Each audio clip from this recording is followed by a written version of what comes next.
There's this supermarket I like going to. There's this gentleman named Mr. Stanford, is what I call him. And he is very kind.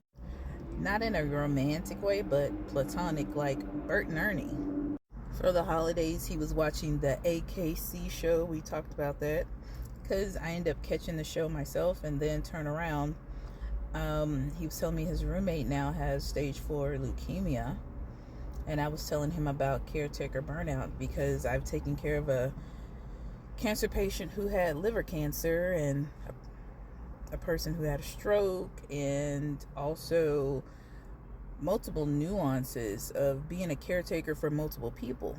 And what I didn't realize was I was burned out until I literally collapsed.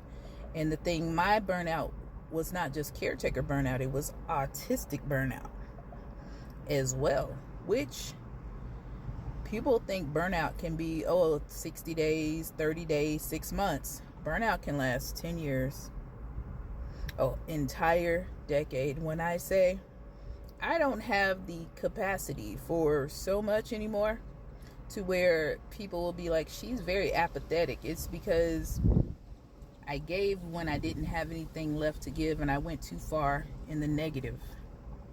So now I can only observe and do literally nothing but give some advice when I believe someone's going to listen.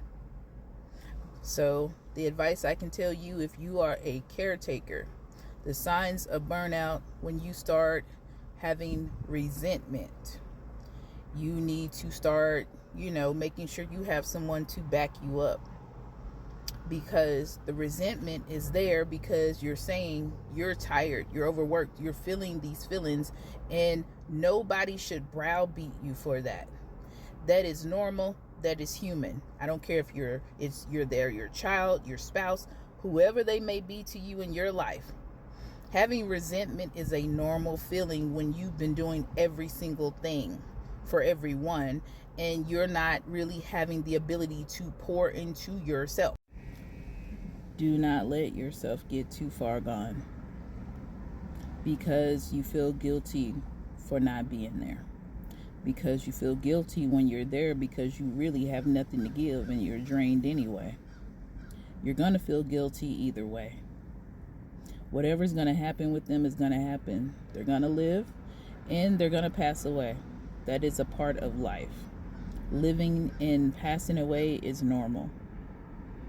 But you literally pouring everything you got into this situation when you have nothing left.